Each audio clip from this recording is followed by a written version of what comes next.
encouraging those local militias. Well, the Obama administration says the president's speech in Cairo on Thursday made an impact, reaching its target audience and succeeding in dispelling extremist lies about America.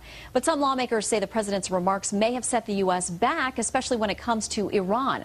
Congressman Dan Burton is the ranking member of the House Subcommittee on the Middle East and South Asia, and he joins us from Indianapolis. Congressman, thank you for your time today. Do you think, Congressman, that the president missed the mark on Iran? He didn't seem to call them out publicly enough for what some folks say is dangerous behavior, potentially deadly with their nuclear program. Did he do enough?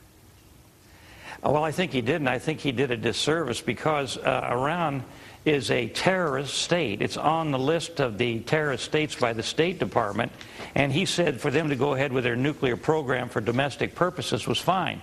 But they have violated the nuclear agreements time and time again.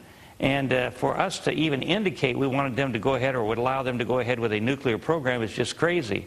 In addition to that, Israel's very concerned about them developing a nuclear weapon which could destroy 4 or 5 million people in Israel if they ever used one. So I think the president should have been much stronger on Iran and said that we should not ever allow a terrorist state to develop a nuclear weapons capability. And, Congressman, so much of what the president had to say this week seemed to be aimed at rebuilding some relationships and reaching out to the Muslim community, among others. But he did publicly call out Israel and talked about the fact that they've got to stop settlement building and some other things. We've always been a strong ally with Israel, yet the president did not visit there. And he did refer to Palestine as a separate state and a separate people. What do you think this did for our relationship with Israel this week? Well, first of all, Israel has taken steps to try to help solve the problems that have been existing there for a long, long time. They gave Gaza back just a year or so ago, and what happened? Hamas moved in there with rockets and started attacking civilian targets in Israel. You know, if there's going to be an agreement for 2 states there, Palestine as well as Israel, there has to be in writing and has to be guaranteed in every single way possible that Israel's right to exist is going to be guaranteed. And right now there's no such thing. Hamas is continuing to attack Israel all the time.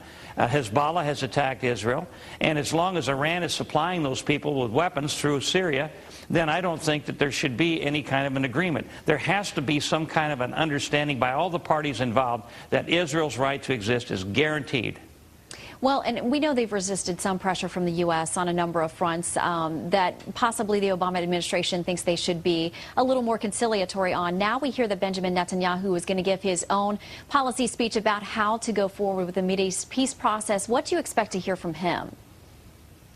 Well, I think Bibi Netanyahu is going to want to be conciliatory wherever possible. But I know him pretty well, and his goal is to make sure Israel's survivability is guaranteed. And he's very, very concerned about the nuclear capability of Iran. He's very concerned about them supplying Hamas and Hezbollah with weapons through Syria. And I think that he's probably going to say that he's going to do everything as Prime Minister to make sure that Israel's safety is secure. And the only way to do that is to make sure that Iran stops its nuclear development program.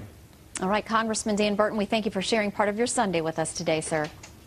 Thank you very much.